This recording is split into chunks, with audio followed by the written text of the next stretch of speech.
या सिनेमासाठी मला मित्र कास्ट करायचे होते आणि ही जी ऑरेंज ज्यूस गँग तुम्ही बघताय हे खूप वर्षापासून एकमेकांचे घट्ट मित्र आहेत. त्यांची मैत्री त्यांनी इतकी वर्ष जवळून बघितली आणि ती जी केमिस्ट्री आहे ती मला माझ्या सिनेमासाठी हवी होती. हा म्हणजे माझा करेक्ट चॉईस होता, कारण की आपण सिनेमा करतो ना तेव्हा आपल्याला काय येतंय ना त्याच्यापेक्षा आपल्याला ते करताना काय काय शिकायला मिळतंय हे सगळ्यात महत्वाचं असतं. आमच्यात जेव्हा फिल्म आम्हाला कळलं की आपण करतोय, वर्कशॉप पासून सुरुवात होणार आहे, त्याच्यानंतर आम्हाला एक्साइटिंग गोष्ट ही वाटली. छाया मॅमचा आधी आम्हाला माहितीच नव्हतं की असं सगळं पण असणार आहे, किंवा रीडिंग वगैरे झाली होती, पण छाया मॅम असतील किंवा असा एक लुक असणार आहे ह्याच्याबद्दल आमच्याशी काही डिस्कस केलं गेलं नव्हतं. आमच्या सेटवर ऍक्च्युअल वटवाघळ होती. तुम्ही फिल्म बघायला आलात, तुम्हाला जर वाटलं की ही वटवाघूळ हा मस्त गेला टायमिंगला मध्ये, तर ते VFX नाही, तरी आमचा खर्च वाचलेला आहे VFXचा, आणि ते परफेक्ट त्यांनाही राम सरांचा आवाज पाठ होता. ते बरोबर Action उडायचे. उडायचे आणि असे वरती लटकलेले असायचे. मध्ये पहिलाच सीन जो आम्ही शूट केला ना त्याच्यातच आम्ही एकमेकांसमोर चड्डीवर आलो. पहिला सीन होता आंघोळ करणे, आंघोळ करणे नाही. मार खाणे.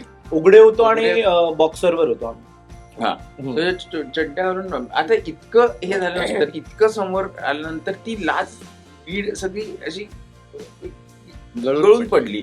आपण यांना त्यांना नावं ठेवण्यापेक्षा ना ज्यांच्याकडे जे चांगलं आहे ते आपण शिकायला पाहिजे. तर जसं आता रील स्टार, मला खरं तर मला काही गोष्टीतलं खरंच काही कळत नाही. आम्ही धडपड करतोय की आपण तर रील करतोय, वेडे वाकडे जसं जमत नाही. बरं, मला कोणीतरी विचारलं ना की ताई आपण हे वाला रील करूया ना, तर मला भीती वाटते. मला असं होतं की अगं मला नाही जमत. तर लोकांनी आमच्या प्रत्येकाच्या व्हिडिओमध्ये ना असे लिहायला सुरुवात केली, अरे तुमची ती ऑरेंज ज्यूस गँग आहे, तुमची ती ऑरेंज ज्यूस गँग मस्त आहे, आय लव्ह ऑरेंज ज्यूस गँग. तर तिथून ते लोकांनीच आम्हाला ऑरेंज ज्यूस गँग असं नाव बोलायला सुरुवात केली. आज पण समजते आम्ही इंडिव्हिज्युअली कॅरेक्टर्स केलेत, इंडिव्हिज्युअली ऍक्टर म्हणून कास्ट झालोय, पण बोलताना लोक बोलतात गँगला तुम्ही कास्ट कसं केलं.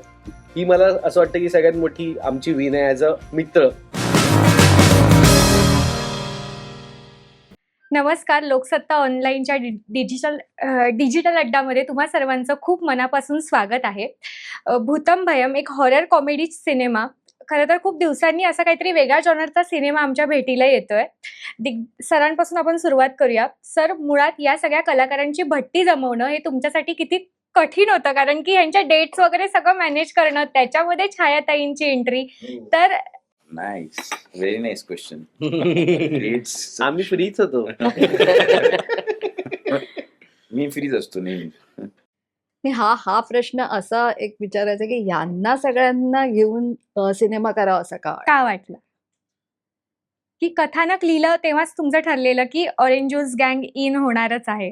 ऍक्च्युली ही सिनेमाची जी गोष्ट आहे ती 7 मित्रांची गोष्ट आहे, त्यांच्या मैत्रीची गोष्ट आहे. आणि या सिनेमासाठी मला मित्र कास्ट करायचे होते आणि ही जी ऑरेंज ज्यूस गँग तुम्ही बघताय हे खूप वर्षापासून एकमेकांचे घट्ट मित्र आहेत.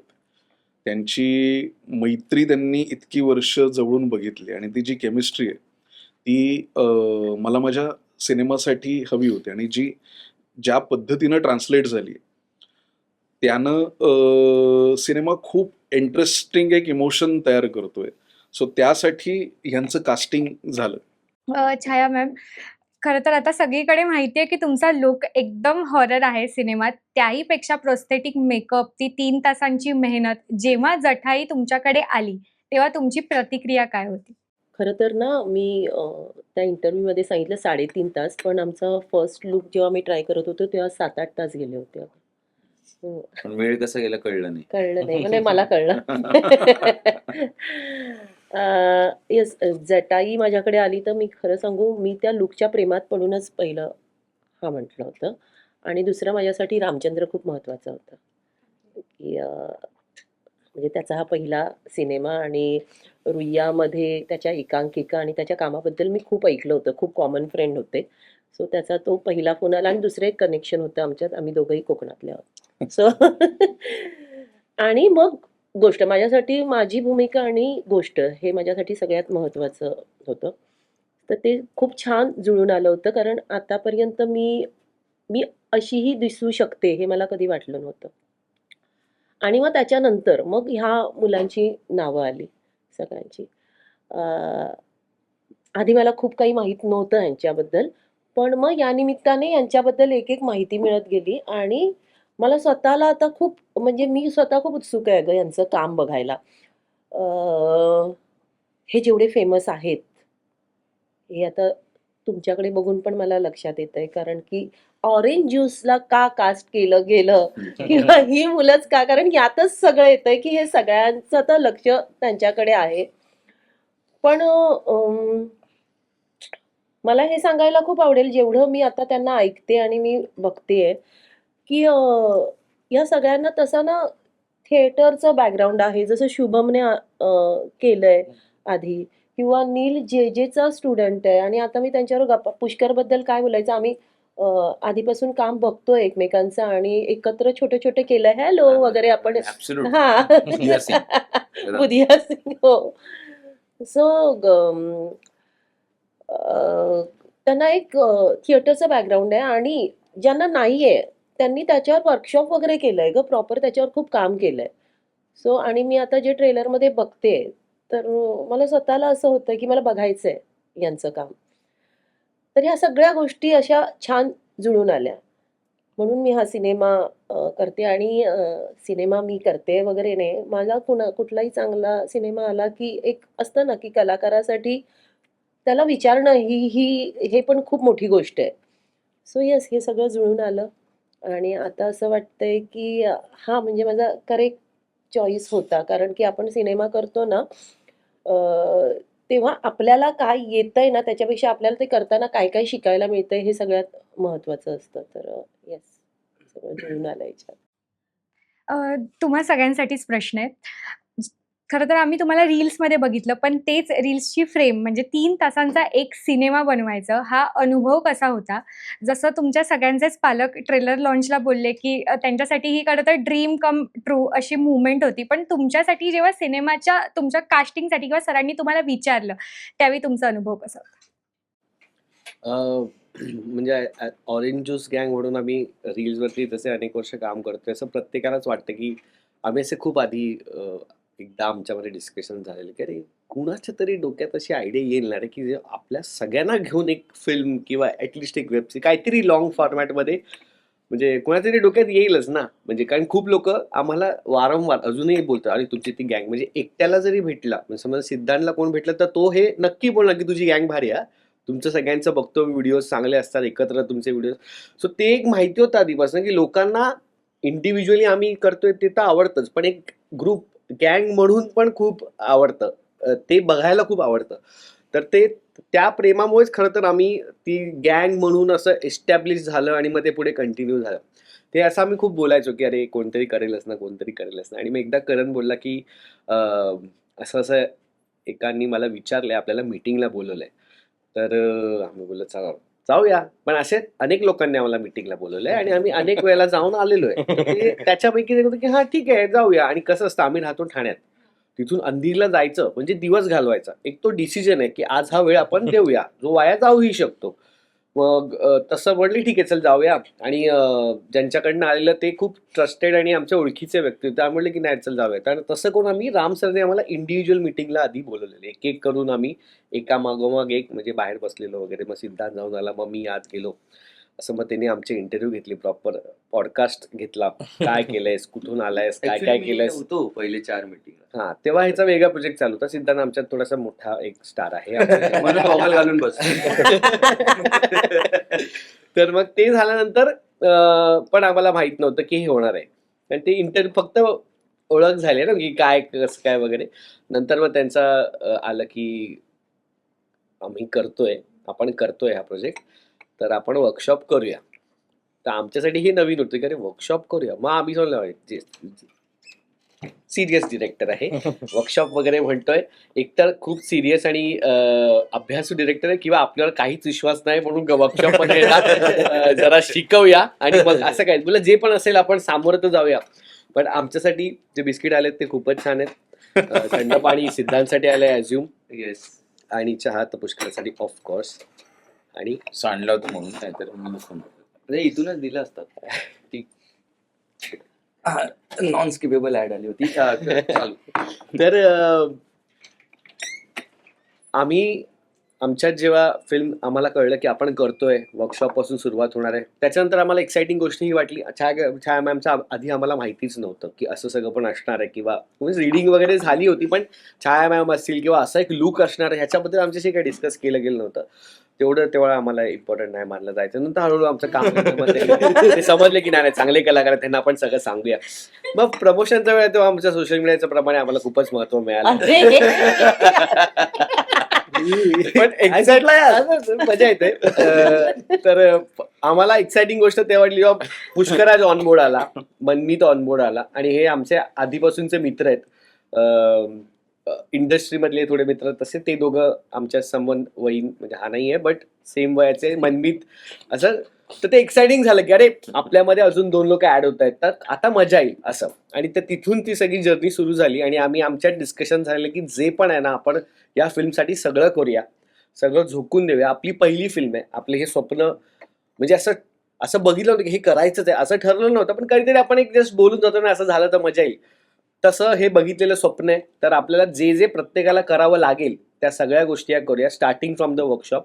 आणि ऍक्च्युली आम्ही वर्कशॉप इतका मनापासून केला, आणि खरं तर थँक्यू टू राम सर की त्यांनी तो वर्कशॉप अरेंज केला, की त्या वर्कशॉपच्या प्रोसेसमध्ये एवढ्या सगळ्या गोष्टी स्वतःबद्दल आणि एकमेकांबद्दल, आणि मित्र असून सुद्धा आपल्याला माहित नसलेल्या आतल्या गोष्टी, ज्या मनातल्या गोष्टी बाहेर येतात ना माणसाच्या, किंवा स्वभावातल्या, किंवा इनिबिशन्स तोडणं, कॉन्शियस आपला जागा करणं, किंवा त्याच्याबद्दल काही येणाऱ्या गोष्टी, या सगळ्या इतक्या त्या 20-25 दिवसात आम्ही शिकलो की आम्हाला कळलंच नाही की आम्ही कॅरेक्टर्स पर्यंत कधी पोहोचलो. मग आम्ही सेटवरती डिरेक्टली जे पोहोचलो तर आम्ही कॅरेक्टर्स वर ऑलरेडी इन अस, आम्ही फक्त तिथे मजा करत होतो, सीन इम्प्रोवाइज करत होतो, पुष्कर आणि मनमीत. आणि असं ओव्हरऑल कधीच कळलं नाही की हे बाहेरनं आलेत आमच्या गँगमध्ये, काहीच नाही. तर ती प्रोसेस आहे ना आमच्यासाठी, खरं सांगू तर लिटरली असं काही वाटलंच नाही. आम्ही फिल्म वगैरे करून आलोय, भरपूर काम करतोय वगैरे, 24 तास ऑन ऑफ असो कॅमेरा, आमची फुल वेळ मस्ती आणि हे चालू असायचं, त्याच्यामध्ये सीन पण होऊन जायचे, उरकून जायचे. असं त्या पद्धतीने आम्ही लिटरली ही फिल्म केलेली आहे. आणि अनेक आठवणी आहेत सगळ्यांच्याच, प्रत्येक जण जो फिल्म करतो आठवणी असतातच, पण आमच्या जरा काहीतरी वेगळ्याच आहेत, कारण आमची हॉरर आहे ना फिल्म. तर हॉरर लोकेशनला ह्यांनी actual location, horror location choose केलं. एक असतं ऍट ऍक्च्युअल लोकेशन शूट करणं, आणि थीम प्रमाणे ऍट ऍक्च्युअल हॉरर लोकेशनला शूट करणं, म्हणजे असं होतं. म्हणजे आता ते पुढे येतीलच हे विषय, पण एक जस्ट आधी सांगून टाकतो, म्हणजे माझा वेगळा कट नाही केल्याचा, की आमच्या सेटवर ऍक्च्युअल वटवागळ होती. तुम्ही फिल्म बघायला आलात, तुम्हाला जर वाटलं की ही वटवागुळ हा मस्त गेला टायमिंगला मध्ये, तर ते VFX नाही, त्यांनी आमचा खर्च वाचवलेला आहे VFXचा, आणि ते परफेक्ट ओरिजिनल. त्यांनाही राम सरांचा आवाज पाठ होता, ते Action बरोबर म्हटलं की ऍक्शन उडायचे. आणि असे वरती लटकलेले असायचे मध्ये डायलॉगला अजिबात आम्हाला त्रास द्यायला नाही यायचे, डायलॉगच्या मधली जागा ते काढायचे, असे वटवागळही होते. सो अशा पद्धतीने आम्ही ही फिल्म शूट केली, आणि खूपच अत्यंत मजा आलेली आहे आम्हाला ही करताना.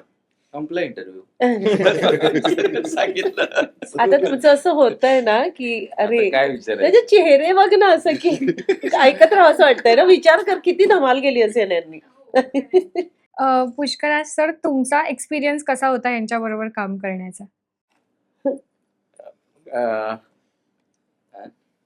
काही असं वेगळं काही नव्हतं. मी वेगळं असं काही वाटलं नाही मला की असं वेगळं प्रेशर आहे, किंवा वेगळं त्यांना आमच्याकडनं प्रेशर आहे, किंवा असं कुठल्याच पद्धतीने नव्हतं. It was just blending. मित्रांची गोष्ट आहे, मला तीच गंमत वाटते की मित्र कशा कशा प्रकारचे असू शकतात याचे वेगवेगळे अनुभव आले.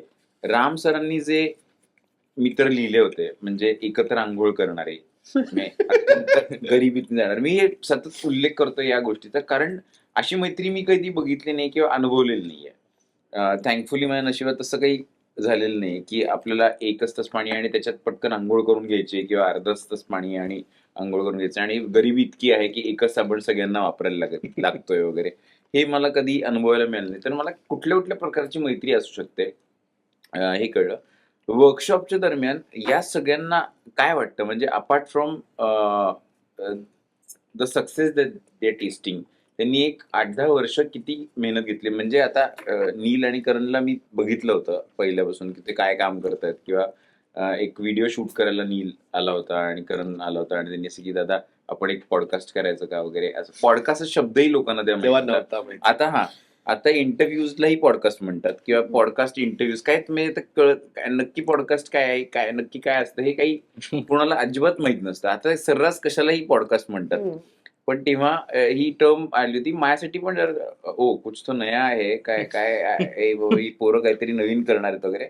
मग भाडीपामध्ये पण हे काम करत असताना आमची ओळख होती. त्यांनी मला डिरेक्ट केलेलं आहे, त्यांनी मला शूट केलेलं आहे, अशा वेगवेगळ्या पद्धतीचं होतं. त्यामुळे असं नवीन नव्हतं. पण काय कळलं की त्या वर्कशॉपमध्ये ना असे काही एक्सरसाइजेस दिले जायचे जिथे आपल्या मनातलं काहीतरी बोलून दाखवायचं असं एक्सरसाइज असायचे की बाबा कॉन्टेंट क्रिएशन की तुमच्याकडे कसं बघितलं जातं. तर त्यामध्ये वेगवेगळ्या भावनेतनं म्हणजे काय हास्यरसात हेच गोष्ट बोलून दाखवा, चिडून एकच एक गोष्ट गोष्ट. बोलून दाखवा वगैरे. तर त्या सगळ्या दरम्यान मला लक्षात आलं की या लोकांना कसं वाटतंय म्हणजे सक्सेस असताना सुद्धा जेव्हा त्यांना क्रिटिसाइज केलं जाते, तुम्ही तर काय कॉन्टेंट क्रिएटर, तुम्ही काय युट्यूबर, तर हे ना यांच्या सगळ्यातनं बाहेर पडत होतं. जेव्हा रागातनं जेव्हा यायचं ना या गोष्टी, जेव्हा रागातनं यायचं तेव्हा असं वाटतं की काय ते सोपं नाही. मला मी नीलचं एकदम क्लिअरली आठवतं. ते तसं म्हणलं की ती काय सोपं नाही की काम म्हणजे करणं म्हणजे सकाळी उठायचं, रोज विचार करायचे की काय बनवायचं आज आपल्याला, आपल्याला काय कष्ट करायचे वगैरे असं. तर ह्या सगळ्यातनं एम्पथी जी असते ना, म्हणजे सहानुभूती म्हणजे सिंपथी नाही ज्याला आपण तसं हे करतो, पण सहानुभूती, एम्पथी की या लोकांबद्दल तसं की सगळेच जण आपण सारखे आहोत यार. आपण सगळेच सेम स्ट्रगल करतोय. कुठल्या तरी पद्धतीने स्ट्रगल करून इथे आलोय. सो कोणीतरी कोणाला तरी खूप फॉलोईंग मिळते, कोणतरी इंटरनॅशनली त्याला ओळख मिळते म्हणून त्यांचं स्ट्रगल संपलाय किंवा त्यांचं स्ट्रगल नाहीच आहे हे म्हणणं चुकीचं. तर एकदा तुम्ही एम्पॅथेटिक झाला टुवर्ड्स वन तर तरी बिकम्स इझी. आणि दोन महत्वाच्या गोष्टी मजा कशामुळे आली म्हणजे वयाचा डिफरन्स असताना सुद्धा किंवा बाकीच्या सगळ्या गोष्टी असताना सुद्धा की जो पहिलाच सीन जो आम्ही शूट केला ना त्याच्यातच आम्ही एकमेकांसमोर चड्डीवर आलो. पहिला सीन होता Literally. आंघोळ करणे म्हणजे नाही, आंघोळ करणे नाही. मार खाणे. मार खाणे. उघडे होतो आणि उघडे- बॉक्सरवर होतो आम्ही. हा. हम्म. तर चड्ड्यावरून आता इतकं हे झाल्यानंतर इतकं समोर आल्यानंतर ती लाज वीड सगळी अशी गळून पडली आणि मग मैत्रीच सुरू झाली. मग त्याच्यानंतर सरेंडरिंग टू वॉटर. मग सगळ्यांनी एकमेकांना म्हणजे यांची मनं मोठी म्हणून ते म्हणतात की मनमित आणि पुष्करांनी सीन बिल्डिंगच्या आम्हाला सांगितलं. असं काही नाही, आम्ही सगळ्यांनी एकमेकांना हा सीन कुठे घेऊन जाऊ शकतो. कॉमेडी सिद्धांनी कितीतरी वेळा असेल तरी हा पंच घ्यायचा का, हा पंच घ्यायचा का वगैरे असं ते इतकं इतकं काहीतरी ऍक्च्युली केलंय. माझा कॉमेडी सीन म्हणजे मी फनी नाही दाखवलंय. जे मुळात मी रील्स वरती खूप कॉमेडी करतो, थोडं स्लॅपस्टिक असतं माझं. मी याच्यामध्ये पूर्ण समजवणारा आणि देवधर्म. असं दाखवलं देवधर्मवाला. So continue. So, पण मी असं बोलायचं अरे हे करा नाही, मला करायला मिळत हा नाही. एक्झॅक्टली तशी केमिस्ट्री की असं होतं ना की मला नाही करता येते आता हे तू कर ना, तुझा कॅरेक्टर करू शकतो किंवा मनमीत ते सो फुल ऑफ एनर्जी किंवा शुभम असं त्या कॅरेक्टरचा विचार करायचा, नीलकडनं गोष्टी शिकायला मिळायचं. It was a brilliant experience. आणि ह्या सगळ्या टू टॉप छायाताईबरोबर काम करणं म्हणजे आम्ही असे कधीतरी एखादा छोटासा सीन वगैरे याच्यात पण असंच झालेलं आहे. म्हणजे हे अजून आमचं ऍक्च्युली आमच्या दोघांचं एकत्र काम व्हायचंय व्हायचंय. असं कधीच झालेलं नाहीये. पण राम बरोबर एक हिट अँड मिस संधी आधी काळे धंदे नावाची वेब सिरीज जेव्हा त्यांनी केली होती तेव्हा करायची संधी मिळाली होती. पण ते नाही केलं मी, वर्क नाही झालं. पण या फिल्मच्या दरम्यान मला लक्षात आलं किंवा याची जाणीव झाली की एक माणूस किती मोठं विजन बघू शकतो. म्हणजे किती आता तुम्ही ट्रेलर बघितलाय तर हे त्यातले मधले जर तुम्ही शॉर्ट्स बघितले ना काही सेकंदाचे काही फ्रेमसाठी, त्या फ्रेमसाठी सुद्धा त्या सगळ्या लोकांनी मी टेक्निकली एवढी मेहनत घेतली. तर मला असं वाटतं की मराठी सिनेमा असा असायला हवा अशा पद्धतीने की आता हे आपण प्रेक्षकांना आता असं आपण नाही गृहीत धरू शकतो. प्रेक्षक हुशार आहेत, प्रेक्षक खूप बघतात. तर ही भिंत आहे ना इथे याचा क्लोजअप काढून घेतला, मग लगेच परत ह्याला ऐकलं भिंत रंगवली याचं पण क्लोजअप काढून गेलं, असं नाही केलं. रामनी कुठल्याही पद्धतीचं कॉम्प्रोमाइज नाही केलं. तर अशा कुठलं तरी भव्य प्रोजेक्टचं पार्ट मला होता आलं. हे माझं भाग्य आहे आणि काहीतरी म्हणजे फळच मिळतंय आतापर्यंतच्या स्ट्रगलला. सरांच्या बोलण्यातून तो मुद्दा आला की रील स्टार म्हणजे एवढा सक्सेस मिळून पण काही वेळेला रील स्टार म्हटलं जातं किंवा नीलचं टीजरमध्ये एक वाक्य आहे की सोशल मीडिया इन्फ्लुएन्सर. मग तू काय करतो म्हणजे बेरोजगारी भत्ता, मग सोशल मीडिया इन्फ्लुएन्सर असं तो सांगतो. तर मग हे अनुभव जेव्हा एक्सपिरियन्स म्हणजे एवढं यश मिळवून सुद्धा असे अनुभव येतात तेव्हा काय वाटतं?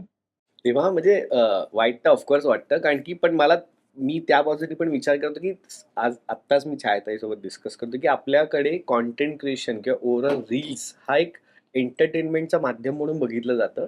म्हणून त्याला तितकं सिरियसली घेतलं जात नाही. म्हणजे काय, की मी जॉबवरनं आलो, की माझ्याकडे टाईमपास म्हणून मी रील्स बघतो. पण माझ्या आयुष्यात रील्स हे माझं रोजचं काम आहे. हा डिफरन्स तुला समजतोय का? टाइमपास म्हणून कोणी न्यूज नाही बघत. टाइमपास म्हणून कोणी चित्रपट नाही बघत. ते एक एंटरटेनमेंटचा एक त्याला एक आपण बोलू की आम्ही 2-3 तास चित्रपट जाऊन बघणार आहे. माझा वेळ एक देणार आहे, तर त्याला तेवढं महत्त्व आहे. पण मोबाईलवर काढला फोन आणि आपण असे 4-5 रील्स बघून परत आत टाकला म्हणजे तो खूपच आपण म्हणजे फावल्या वेळात करणारी गोष्ट ही बघणाऱ्यांसाठी आमच्यासाठी करणाऱ्या लोकांसाठी फावल्या वेळातली गोष्ट ती आमची मेन गोष्ट झाली. आता आपल्याकडे तो लॅक ऑफ इन्फॉर्मेशन आहे, की ह्याला प्रोफेशनली बघायचंय की नाही बघायचंय. बिकॉज त्याचा ओव्हरऑल त्याच्याकडे बघण्याचा दृष्टिकोन हा टाइमपास आहे किंवा एक चल मी थोडा मोबाईलवर टाइमपास करतो किंवा आपण म्हणतो ना मग अरे काय मोबाईलवर टाइमपास करतो जरा, तर ही आपली ओव्हरऑल समज असल्यामुळे त्या गोष्टीकडे तसं बघितलं जाते किंवा आमच्याकडे तसं बघितलं जातंय जे मोडून निघणार आहे किंवा निघतंय हळूहळू. म्हणजे 2 वर्ष आधी ही समज बिलकुलच नव्हती. आता लोकांना एवढं तर समजलं की अरे हे लोक पैसे पण कमवतात, अच्छा हे लोक फुल टाइम रील बनवतात, अच्छा हे प्रोफेशन पण आहे. काही लोकांना ते समजायला लागलंय, काही लोकांना आता त्याच्या म्हणजे जसं मी बोलतो की आज सोशल मीडिया किंवा आपण रील्स एवढा जरी शब्द पकडला तरी सगळ्यांच्या आयुष्यात रील्स बनवणं हा प्रकार आलेला आहे. एक तर तुम्ही स्वतःच्या एंटरटेनमेंटसाठी किंवा लोक आईबाबांबरोबर बनवतात, लहान त्यांच्या मुलांबरोबर बनवतात, डान्सची रील का होईना संडेला एखादी करून टाकतायत जस्ट बिकॉज एक आपण पण रील टाकूया. हा एक मुद्दा झाला. जे छोटे छोटे बिझनेस होणार आहेत, मोठे मोठे बिझनेस होणार आहेत, त्या सगळ्यांना किंवा आमच्यासारखे काही इतर इंडस्ट्रीमधले लोक आहेत त्यांना पण प्रमोट करायला रील्सचाच वापर करायला लागतोय आजच्या डेटमध्ये. सो आजच्या डेटमध्ये रील्स हे खूप इम्पॉर्टंट माध्यम ऑफ इन्फॉर्मेशन, एंटरटेनमेंट आणि काय न्यूज पण असो किंवा प्रमोशनचं झालेलं आहे, ऍडव्हर्टायझिंगचं पण झालेलं आहे. सो हे हळूहळू हे बदलतंय आणि कुठलंही नवीन मीडियम आलं की त्याच्याकडे बाकीचे मीडियम्स वेगळ्या नजरेने बघतात आणि मग हळूहळू ते एक्सेप्ट केलं जातं. प्रत्येक गोष्ट हळूहळू एक्सेप्ट होते. तर त्याच प्रोसेसचा हा भाग आहे मला असं वाटतं आणि ते थोडं वाईट वाटतं. बट त्यावेळेला हे सगळं मी मला स्वतःला बोलतो आणि आपण पुढे जाऊया, काम करत राहूया. की रील्स हा प्लॅटफॉर्म आहे. याच्या अगोदर बरेच प्लॅटफॉर्म येऊन गेले. मला अजून आठवतंय की डब स्मॅश आलं होतं, ज्याच्यामध्ये मी भाऊ कदम सरांचे डायलॉग लिपसिंग करायचो. त्यानंतर मग म्युझिकली आलं, टिकटॉक आलं, त्यानंतर हे रील्स आलं. पण रील्स वरती कसं आलं की जो रिअल कॉन्टेंट आहे त्याला जास्त पुश केलं गेलं. सो प्लॅटफॉर्म येत राहतील. आता मला घरातले खूप अगोदर बोलायचे, जेव्हा म्हणजे मीच बनवायचो व्हिडिओज किंवा आजूबाजूचे बोलायचे, मित्र बोलायचे की अरे हे सगळं करून काय मिळणार आहे. आणि जेन्युइनली कधी मी किंवा आम्ही सगळ्यांनी पैशासाठी केलंच नव्हतं. आम्हाला आवडायचं बनवायला व्हिडिओज, की हा कोणता थॉट आला त्याला एक्झिक्यूट करा, त्याला शूट करा स्वतःच आणि सगळं अपलोड करा. ती प्रोसेसमध्ये मजा यायची. तर मला मित्र वगैरे बोलायचे की अरे हे सगळं बंद झालं तर काय करणार. पण माझं तेव्हा उत्तर नसायचं माझ्याकडे. पण हळूहळू मला कळलं की प्लॅटफॉर्म बंद होतील पण कला नाही बंद होणार ना कधी. कॉन्सेप्ट ती डोक्यात येतच राहणार.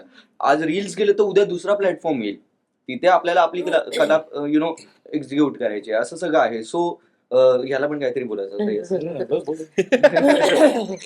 नाही प्रत्येक माध्यमाचं कसं आहे माहिती का, कोणतंही नवीन माध्यम आलं आणि जे काही म्हणजे असं मी खूप ऐकलंय स्वतःहून जेव्हा काम करताना, सिरियल जेव्हा करणारे जे काही कलाकार आहेत त्यांनाही खूप चित्रपट करणाऱ्या कलाकारांनी नावं ठेवली आहेत, पण सिरियल कधी बंद नाही झाल्यात. माझी आई अजूनही सिरियल बघतेच, त्यांचाही त्यांचा ऑडियन्स आहे. तसं आहे ना, दिवसातून 1-2 तास किंवा 1.5 तास रील बघणाऱ्यांचा एक ऑडियन्स आहे किंवा काहीही असेल.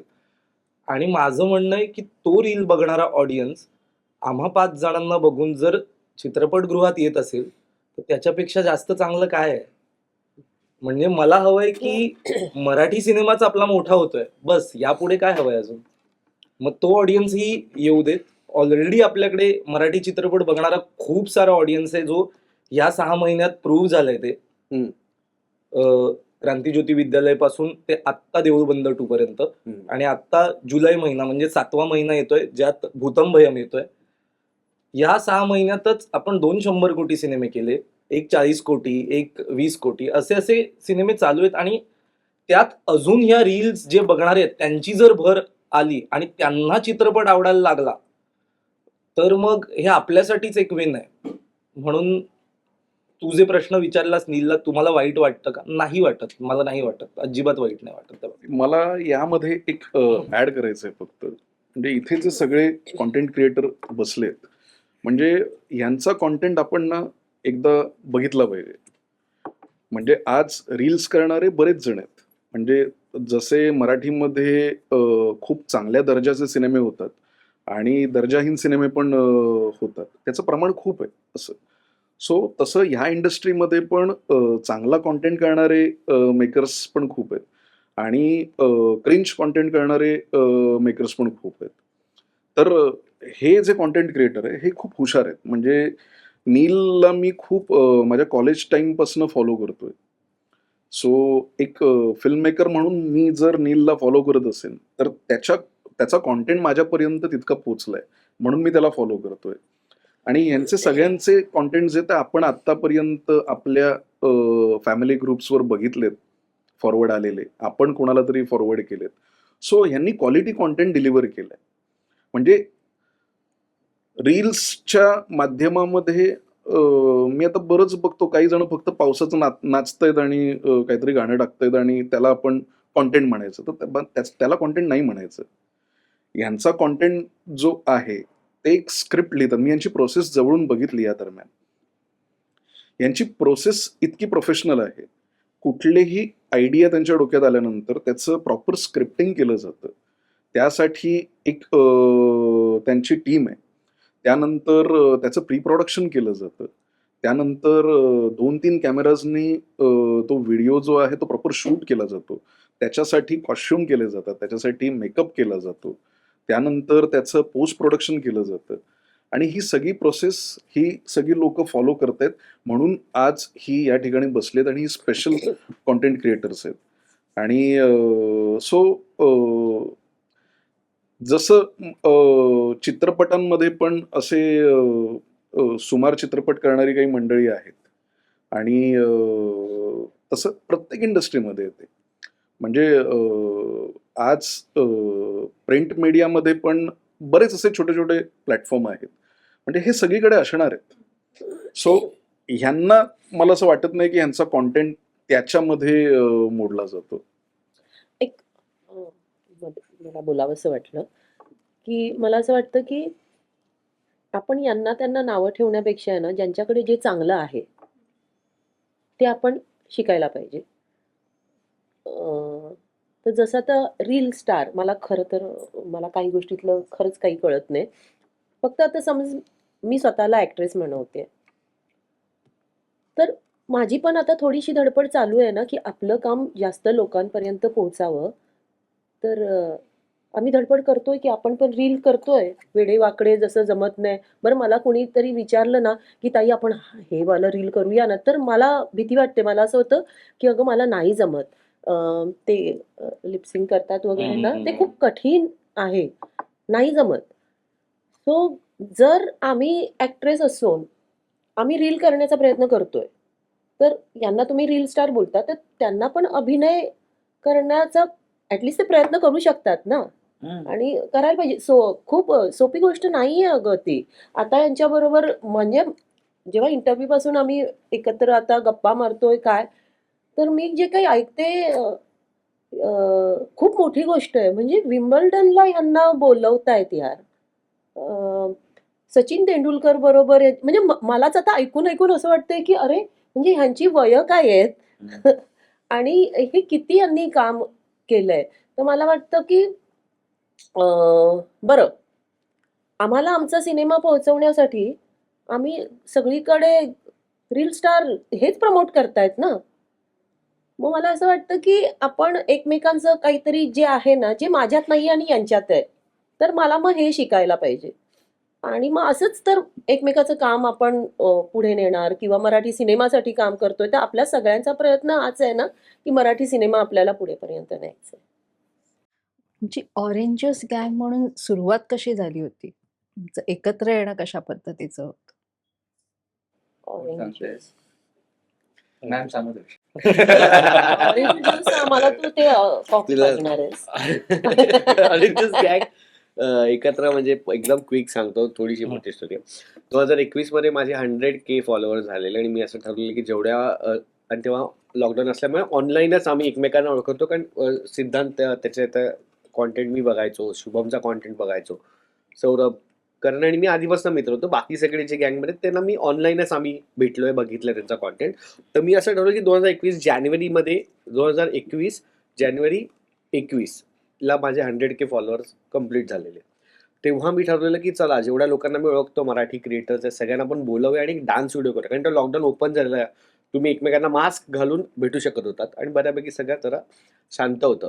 तर आम्ही भेटलो, आम्ही एक डान्स व्हिडिओ बनवला ॲज अ सेलिब्रेशन, कारण तेव्हा मला आठवते 100K फार कमी लोकांचे व्हायचे. तर एक फक्त सौरभचे होते आणि सौरभ तुझे चौधरी होते. माझे होते. तर सेलिब्रेशन टाईप मराठी. मी एक व्हिडिओ बनवला सगळ्यांना घेऊन, एक कम्युनिटी आपली, आपण मराठी क्रिएटर्स असं थोडं.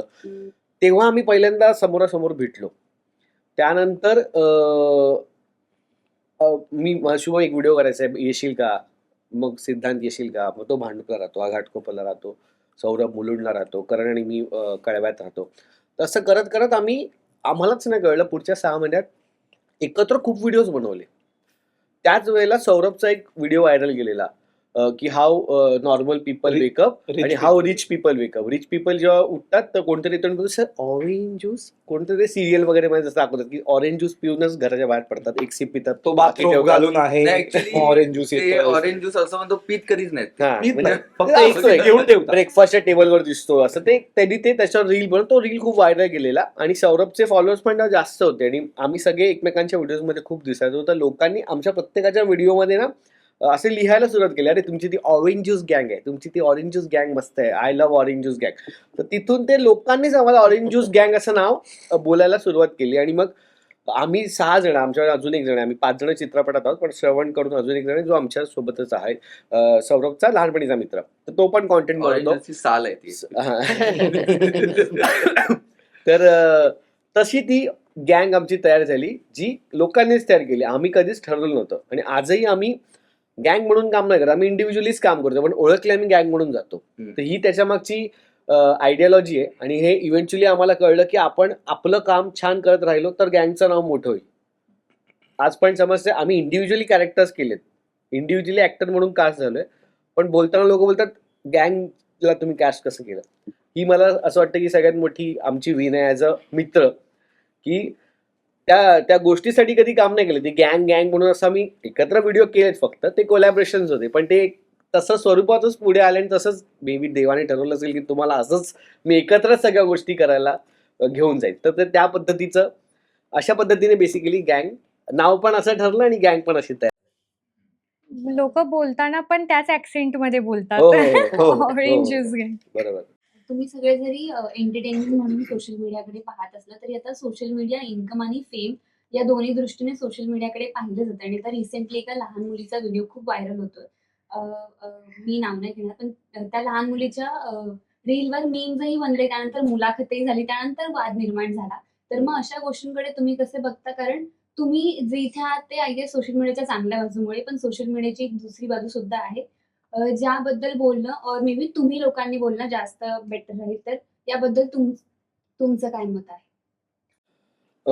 मी जसं मला नेहमी असं वाटतं की रील स्टार किंवा तुम्ही रील करणारे यांच्याकडे कमी ह्याच्यासाठीच बघितलं जातं, कारण की त्या प्लॅटफॉर्मवरती सगळंच आहे अवेलेबल. म्हणजे तुम्हाला घाणेरड्यातले घाणेरडे व्हिडिओ, उघड्या नागड्या व्हिडिओ, ते एकदम देवाचे व्हिडिओ, ते एकदम कॉमेडी व्हिडिओ, ते एकदम कॉर्पोरेट व्हिडिओ, ते एकदम ब्रँड व्हिडिओ, ते एकदम फिल्मचं प्रमोशन, ते असंच सोळाचा टाइमपास व्हिडिओ, कोण एकदम रडतच आहे तर कोण एकदम हसतच आहे, तर कोणी असंच काहीतरी निसर्गाचं, असं सगळंच तिकडे फ्री ऑफ कॉस्ट अपलोडही करायला आणि बघायलाही. सो एकच जागा आहे जिथे सगळं आहे, तिथे काय असे बॅरियर्स नाही आहेत. सो तिथून कोणीतरी प्रोफेशनली काम करेल हा एक क्वेश्चन मार्क असू शकतो. म्हणून मी म्हणतो की ते कन्फ्युजन आहे, लोकांना कळत नाही की हे करून कसं काय तू पैसे कमवतो हा प्रश्न पडतो. राहिला प्रश्न त्या मुलीचा, तू कुठल्या व्हिडिओबद्दल बोलतोस तोही मला माहिती आहे. तर ते ना, मला असं वाटतं की वाईट गोष्टी जगात सगळीकडे अवेलेबल आहेत. जसं की सिगरेट ही घाण गोष्ट आहे, सगळ्यांना माहिती आहे, म्हणून गोडी प्यायची की नाही हा आपला डिसिजन आहे ना. तसं कुठला व्हिडिओ टाकायचा की नाही, तो किती घाण आहे, हे जायला पाहिजे की नाही, हा पण आपला डिसिजन आहे. बट मग अशा वेळी सोशल मीडिया क्रिएटर म्हणून तू काय सांगशील किंवा तुझं काय? मी तेच त्याच्याकडे जात होतो की ज्यांनी कोणी जो व्हिडिओ अपलोड केलाय त्यांनी तो विचार केला होता की आपण हे करायला पाहिजे की नाही, त्या लहान मुलीचं ती काय बोलते किंवा ते करायला पाहिजे की नाही, हा डिसिजन खूप कॉन्शियसली घेणं खूप गरजेचं आहे आणि ते कोणीतरी जबाबदारी त्याची घेतलीच पाहिजे. आणि असं त्यात नाही की लहान दुसरा मुलं- मुद्दा अजून एक आहे. इंस्टाग्राम खूप कमी लोकांना माहिती आहे की जर तुला कोणता व्हिडिओ नाही आवडला तर आहे ना, नॉट इंटरेस्टेड म्हणून एक मस्त ऑप्शन आहे, हम्म. किंवा तसे व्हिडिओ परत कधी तुझ्याकडे येत नाही. हम्म. आणि हे व्हिडिओ व्हायरल करणारे पण बघणारेच आहेत. जर त्या व्हिडिओवर, पहिल्याच व्हिडिओवर कमीत कमी 60-70 जणांनी तरी अशी कमेंट केली असती की हे नाही झालं पाहिजे, तिचं वय नाहीये ते, तर मे बी पुढचा व्हिडिओ आलाच नसता कधी. कारण त्या व्हिडिओ टाकणाऱ्या व्यक्तीलाच कळालं असतं की नाही बाई, चुकीचं टाकले. चुकीचं टाकलंय काहीतरी. आता तिने पण काय एकदम तिचं वाईट व्हावं म्हणून हा, नाही टाकलं. बट तिच्या तो मनातही फिल्टर नसेल. आपल्या डोक्यातनं निघून गेलाय. हो. आणि आजकाल लोकांनी ना व्हायरॅलिटीला वेगळ्या गोष्टींनी कन्फ्युज करून टाकले. म्हणजे असं वाटतं की एक व्हिडिओ व्हायरल गेला म्हणजे काहीतरी भारी होणार आहे, असं काही होणार नाहीये. तुमचे कन्सिस्टंटली 100 व्हिडिओ तरी व्हायरल जायला हवेत, तर तुम्ही मे बी एस्टॅब्लिश होता लोकांच्या मनात की हा तुम्ही सातत्याने असं काहीतरी कॉन्टेंट बनवताय. कॉन्टेंट बनवून व्हायरल होणं अनेक वेगळी गोष्ट, शिव्या देऊन किंवा वेगळ्या पद्धतीने काहीतरी करून व्हायरल होणं ही अगेन एक वेगळी गोष्ट आहे. सो ह्या सगळ्यामध्ये खूप फरक आहे आणि लोकांनी आता ते मला असं वाटतं की कॉन्टेंट क्रिएटर्सचं बघितलं की कसं, जसं की स्टार हा जो, जसं रील स्टार असा काही शब्द नाहीये, म्हणजे मला तरी माहिती नाहीये, पण लोक म्हणतात अरे तू रील स्टार आहे, जस्ट बिकॉज कोणाची तरी काही मिलियन फॉलोअर आहेत, स्टार म्हणजे आता मला तरीही माझे आता 30 लाख फॉलोअर आहेत, पण महाराष्ट्रात त्याच्यापेक्षा काही पण जास्त लोक आहेत. एवढी लोक नाही ओळखत मला, मग मी खरं स्टार आहे का? पण शाहरुख खानला आज तेवढी सगळी लोक ओळखतात, तो खरा स्टार आहे. म्हणजे त्याच्या डेफिनेशन मध्ये गेलं तर परत ते दोन वेगळ्या गोष्टी होतात. पण लोक बोलताना आपलं रील स्टार, तर लोकांच्या डोक्यात काय की बाबा इथूनही कोणीतरी स्टार होऊ शकतं, इथूनही कोणाचं तरी आयुष्यात भरपूर काय काय येऊ शकतं, पिक्चर मिळू शकतात, फिल्म मिळू शकतात, सिरियल मिळू शकतात. तर लोकांच्या डोक्यात ते आहे, म्हणून कुठल्याही गोष्टीला व्हायरल झाल्यावर लोक सेलिब्रेट करतात, म्हणून होतात मुलाखती. पण चुकीचं आहे ते हे नाही समजत. आजकाल लोक प्रत्येक गोष्टीला मिक्स करून टाकतात. म्हणजे आज जर मुलाखत झालीच नसती तर अजून बऱ्यापैकी लोकांना कळलं नसतं की असं काहीतरी आलंय सगळं आहे ना. मुलाखत घेऊन ते वाईट गोष्टीला अजून 10x झाली ती गोष्ट. तर आपल्या थोड्या मला असं वाटतं की ते लोकांना आता जरा संभ्रमात, म्हणजे लोकांना कळत नाहीये की काय चांगलं काय वाईट काय हे. आणि जबाबदारीचं काम आहे सोशल मीडिया, कारण एकदा तिथे गेलं की ते गेलं, मग तुम्ही डिलीट जरी केला व्हिडिओ तरी अजून 10 ठिकाणी तो असतो. त्याच्यामुळे सोशल मीडिया ही खूप जबाबदारीचं, तुम्ही जे अपलोड करताय हे खूप जबाबदारीचं काम आहे. तुमचं एखादं स्टेटमेंट तुम्ही जे तिथे मत व्यक्त करताय हे सगळं जबाबदारीचं काम आहे. तुम्हाला त्याचा आत्ता फॉलोअर नसतील म्हणून काही वाटत नाहीये. फॉर एक्झाम्पल कुणीतरी काहीतरी कमेंट करून टाकतं घाणेरडी, कोणाच्याही व्हिडिओवर कुठल्या मुलीच्या फोटोखाली घाणेरडी कमेंट करून टाकतं, तशी कमेंट जर मी केली तर त्याचा खूप इम्पॅक्ट होईल, कारण माझ्याकडे फॉलोअर आहेत, त्या माणसाकडे नाही आहेत म्हणून तो काही बोलतोय. पण हे तरीही ते चुकीचंच आहे ऍट द फर्स्ट प्लेस, आणि त्या जबाबदारीचंच आहे. कारण का आता तो तेव्हा तिने तिथे तशी कमेंट टाकली आहे, पण काही वर्षांनी मे बी तो फेमस झाला, त्याच्याकडे फॉलोअर आहे, तर लोक ती जुनी कमेंट काढतील आणि बोलते बघ पहिले कसा पोरींच्या ह्याच्यावर कमेंट करायचा, हेही होतं. सो एव्हरी टाइम रिस्पॉन्सिबिलिटी ही खूप महत्वाची आहे सोशल मीडियावर काही टाकताना. आणि जसं की कमर्शियली बोललं गेलं तर आम्हाला माहिती नव्हतं की आम्हाला पैसे किती मिळतील एका व्हिडिओ मागे. सो मला चांगलं आठवतं आम्ही व्हिडिओज करायचो पारसिक कॅफेमध्ये, तेव्हा मी लॅपटॉप आणि माझ्या मिटिंग्स चालू असायच्या, आणि हे सगळं करता करता मीटिंग वरती मी चालू आहे मीटिंग, आणि आम्ही इथे डिस्कस करतोय की बाबा मला काय करायचं. जॉबची मीटिंग म्हणतोय, जॉबची मीटिंग. ते चांगली जॉब, त्यांना बिझनेस वाटेल ना. नाही बिझनेस ते कसला बिझनेस तो जॉबला जो असायचा त्या जॉबची जी टीम मीटिंग चालायची ती ठेवून हो, बाजूला हो, आमच्यावर कॉन्टेंट डिस्कस कॉन्टेंट शूट करायचो. आणि ते तेव्हा जॉबवरती असं होतं की आयडल झालं ना की कळायचं ऑफिसमध्ये, वर्क फ्रॉम होम मध्ये, की आम्ही काम करत नाहीये. सो मी खूप विचार करून की आयडल कसं नाही होणार, मग स्क्रीन चालू राहिली पाहिजे, तर खूप अभ्यास केलेला मी. काम नाही बिलकुल नाही करायचं. याचा जॉब आम्ही सोडवलाय. हो ऍक्च्युली एक पॉइंटने त्याला सांगितलं की सोड ना आता, छान कमवतोयस इथे, मग तुला इंटरेस्ट पण नाहीये त्याच्यात, तर का करतोयस इथे, पूर्ण तुझे 100% ऍक्च्युली मी जे काम करत होतो ना, माझी फील्ड पूर्ण वेगळी होती. म्हणजे मी कंपोजिटिंग, अॅनिमेशन, VFX हे सगळं करायचो.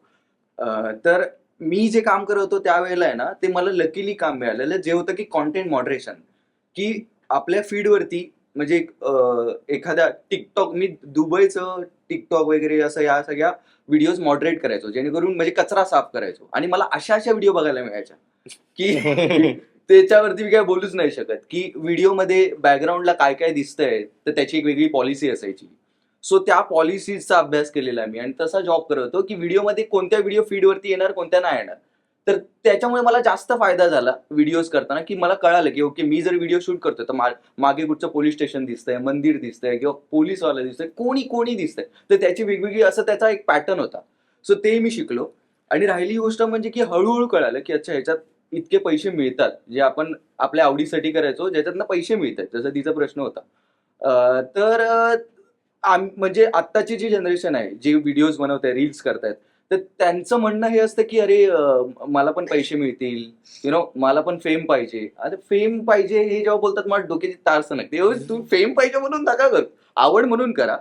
तुमची आवड लोकांना आवडायला लागली ना, तर तुम्हाला आपोआप फॉलोअर्स येतील किंवा तुम्हाला तुमचे चाहते वाढतील, तुम्हाला पैसे मिळतील. सो आता ते खूप जण असे येतात, अरे मला सांग ना तू कसं केलंस, मला पटकन फेम पाहिजे, म्हणजे फेमस व्हायचंय.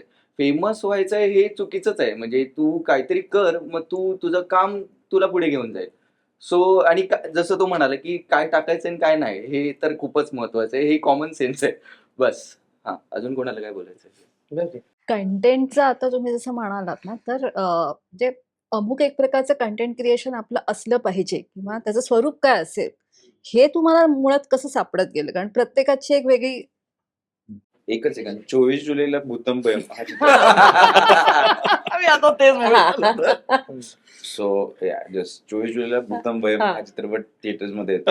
आम्ही सगळे त्याच्यामध्ये आहोत. हो. बाकी you can carry on. Content कसा बनवायचा, आम्हाला जसं जे आवडतं ते म्हणजे ऍक्टिंग करणं असेल किंवा लिहिणं असेल, कोणाला शूट करायला आवडत असेल, तर ह्या सगळ्या मला असं वाटतं की तुम्ही जे कॉन्टेंट टाकताय ना, हे तुमचं एका प्रकारचं ऑडिशनच आहे.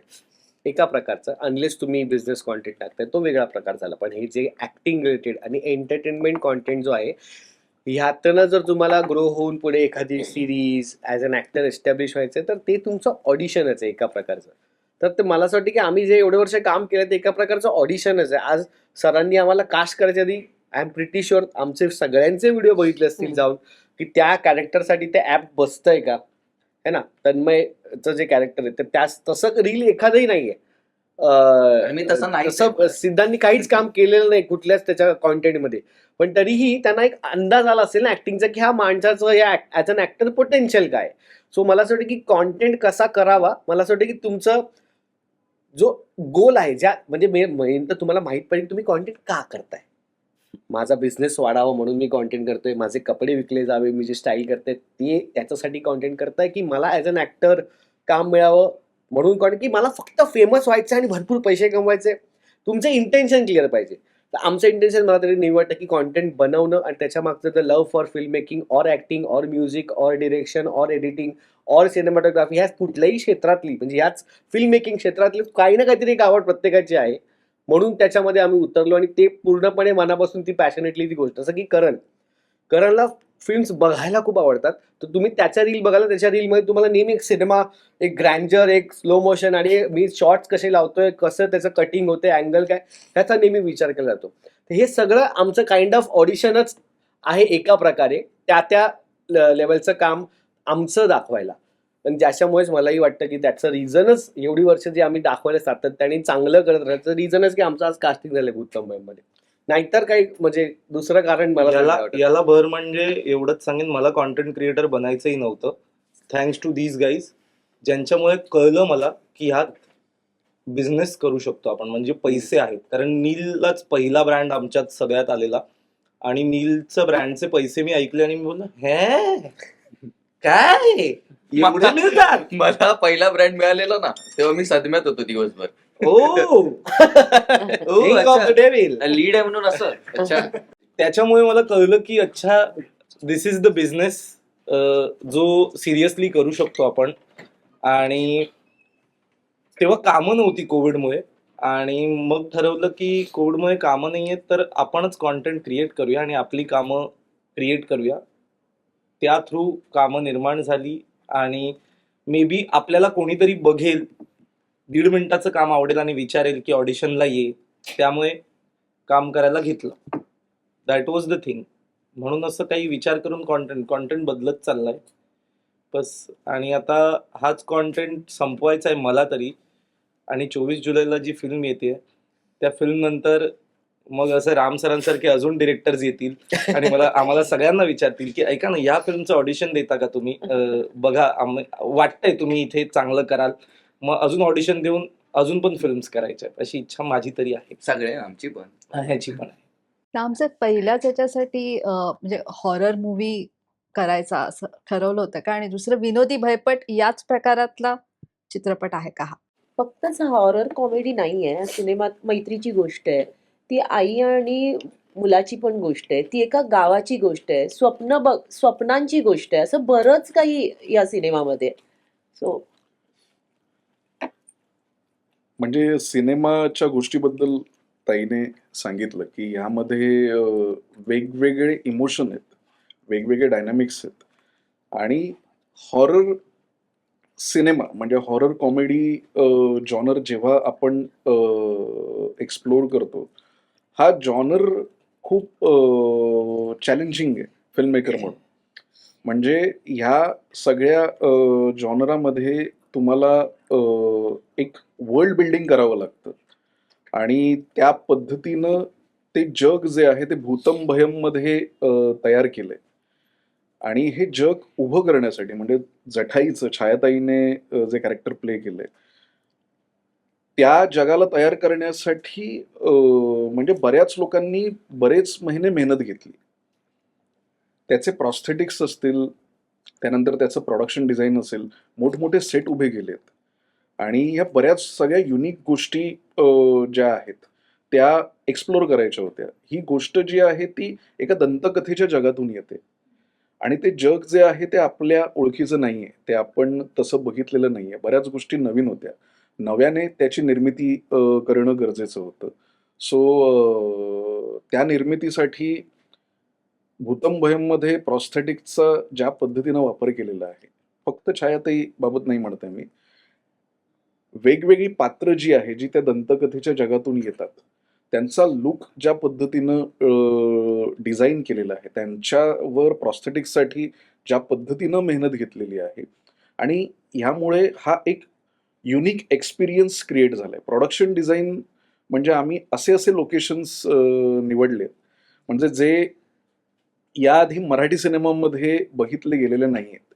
मी लोकेशन्स पासूनच सुरुवात करेन आणि त्यानंतर त्या लोकेशन्सचा वापर करून आम्ही ज्या पद्धतीनं प्रोडक्शन डिझाईन केलं, आमचे प्रोडक्शन डिझायनर संदीप रवाडे सर, त्यांनी एक अद्भुत जग उभं केलंय. आणि अशा पद्धतीचं प्रोडक्शन डिझाईन म्हणजे मी आत्तापर्यंत मराठीमध्ये नाही पाहिलंय. म्हणजे त्यांच्या डिझाईन्सने, त्यांच्या सेट्सने मेकर म्हणून मला एक वेगळी एनर्जी दिली. म्हणजे छायाताईला पण ते जेव्हा जठाई ची जी स्पेस आहे ती स्पेस ज्या पद्धतीने डिझाईन केली होती, म्हणजे आर्टिस्ट म्हणून ती स्पेस एक वेगळी एनर्जी पास ऑन करत होती. आणि एक युनिक एक्सपिरियन्स, आम्हाला एक सिनेमॅटिक एक्सपिरियन्स क्रिएट करायचं होतं आणि जे हॉरर जॉनरामध्ये करणं पॉसिबल आहे. सो अशा पद्धतीनं म्हणून हा जॉनर हॉरर कॉमेडी, कारण बऱ्याच पद्धतीचे सिनेमे आपण या जॉनरमध्ये याआधी पाहिलेत, पण ही फिल्म थोडी वेगळी आहे आणि मराठीसाठी नक्कीच एक युनिक एक्सपिरियन्स क्रिएट करण्याचा आम्ही सगळ्यांनी प्रयत्न केला. सर, कुठे झालेलं शूटिंग? शूटिंग ज्या ठिकाणी झालेलं याचं तर कसलं भारी कसं असं Sir, कुठे झालेलं shooting? क्युरियोसिटी वाटते Yeah. proper. त्या लोकेशनला आम्ही जेव्हा रेकी केली, याआधी मराठी कुठल्याही सिनेमाचं तिथे शूटिंग झालेलं नाही आणि ते खूपच युनिक लोकेशन होतं. म्हणजे आणि तसं गरज पण होती स्क्रिप्टची. 95 पायऱ्या होत्या अशा वर जायला. एक ज्या काय? राणीवाड्यामध्ये हे जातात राहायला मुलं आणि ज्या घरात हा सगळा खेळ सुरू होतो, त्या 95 पायऱ्या चढून ते वरती एक स्ट्रक्चर होतं. ते ब्रिटिशकालीन जुनं कुठलं तरी एक हॉटेल होतं जे बंद पडलेलं आहे, त्याच अवस्थेत होतं.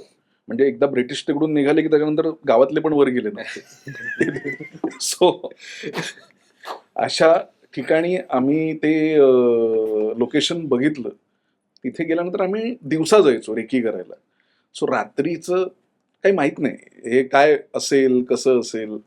तर त्या लोकेशनला आम्ही गेलो. लोकेशन इंटरेस्टिंग आहे. आमच्या प्रोडक्शन डिझायनर जे होते त्यांनी एक प्लॅन तयार केला. सगळे आम्ही एक्सायटेड होतो सगळे आणि आमचं शूट सुरू झालं. आणि सगळ्या आमच्या नाईट शिफ्ट होत्या तिथे मोस्टली सगळ्या. आणि गावातल्यांनी आम्हाला त्या जागेबद्दल किस्से सांगायला सुरुवात केली, की तुम्हाला माहिती आहे ना तुम्ही कुठे शूट करताय ते. आम्हाला काही कल्पना नाहीये काय. मग तिथे असं असं घडलेलं आहे आणि तुम्हाला अनुभव येईल. किती दिवस शूट करताय तुम्ही? आम्ही एक 20 दिवस तिथे आहोत. अच्छा 20 दिवस शूट करणार आहात. बरं. आणि ते गावातले वगैरे कोणीही मदतीला काही त्या ठिकाणचं काही काम त्यांना जो लोकल सपोर्ट लागतो. सो तसं काही म्हणजे ते हे करायला तयार नाहीत. आणि त्या जागेवर रात्री 2:30 वाजता ते आम्हाला जर वॉशरूमसाठी जरी खाली यायचं तर व्हॅनिटी आमची लांब पार्क होती. त्याच्या मागे एक वॉशरूम वगैरे होतं. पण ते त्या स्ट्रक्चरच्या बाजूला एक तो डोंगर होता, टेकडीवर होतं ते घर असं. त्याच्या मागे खाली अशी वॉटर बॉडी वगैरे होती. तर रात्री 2-2:30 वाजता तिथून आवाज आले. तर पहिल्या दिवशी जस्ट माझं कारण मला त्या गावातल्यांनी सांगितलं. मी म्हटलं की ठीक आहे. आम्ही असेच बसलो होतो. मी माझ्या असोसिएटला विचारलं की तुला आला का रे आवाज? तो म्हटला हो. आणि त्याच्यानंतर मला आर्टिस्टकडनं पण हा एक्सपिरियन्स जो काही आहे की असं आहे. आम्ही तिकडे शूट करत होतो. तिथे जवळजवळ 100-150 वटवाघुळं आमच्या वरतून आता कावळा, चिमणी हे आपण नॉर्मली आजूबाजूला बघतो, खिडकीवर वगैरे येतात. वटवाघूळ कधी इतक्या जवळून बघितलं नव्हतं. तर ह्या सगळ्या अनुभवातून आणि त्या जागेवरती हॉन्टेड जागा होती हे आम्हाला नंतर कळलं. आम्ही आमचं शूट कंप्लीट केलं. आम्हाला आले अनुभव तिकडे. पण खूप एक्सपिरियन्स खूप थ्रिल देणारा होता. करण सिनेमात पण जास्त उतरलंय म्हणजे. सिनेमात उतरलाय आणि तो एक्सपिरियन्स तुम्ही घ्या. म्हणजे आता जेव्हा सिनेमा येईल तेव्हा मला एक्झॅक्टली सांगता येईल की कुठल्या सीनच्या वेळेला आम्हाला काय अनुभव आला होता. आमच्या सिनेमामध्ये जे हॉरर सिक्वेन्स आम्ही जे शूट करत होतो आणि तिथे ती जागा आमच्या बरोबर ज्या पद्धतीनं खेळत होती. म्हणजे आम्ही बस शूट करत होतो पण ती जागा आम्हाला सांगत होती की भाई तुम्ही कमांड नाही देणार आहात माईकवर, इथं आम्ही कमांड देणार आहे इकडे. आणि जे त्यांचे एक्सपिरियन्सेस आहेत हे आमच्यापर्यंत त्यांनी कधी पोहोचवलेच नाही. आणि त्याच्यामुळे नंतर जेव्हा फिल्म झाल्यानंतर त्यांनी सांगितलं की अरे आम्हाला गाववाल्यांनी हे सांगितलेलं. मी बोललो सर हे जरा आधी सांगितलं असतं तर बरं झालं. तसे आम्ही कारण आम्ही कुठेही फिरायचो, काही म्हणजे आम्हाला काही टेन्शन नव्हतं. पण आम्ही बोलायचो आहे क्रू पण आहे, सगळ्या गोष्टी आहे, आम्हाला एक्सपिरियन्सेस यायचे. पण आम्हाला वाटलं नाही ठीक आहे यार एवढं काय नाही. ह्यांनी जरा तशी रेखी केली असेल की हे सेफ आहे. पण आता ते आम्हाला कळतंय की खरंच आमच्याबरोबर पिक्चर झाला असता तिकडे. म्हणजे पण पार्ट आवाज मी ऐकला होता. जो आवाज यायचा ना रात्री, तो आवाज हा होता की भूतम भयम 24 जुलैला चित्रपटगृहात जाऊन बघा.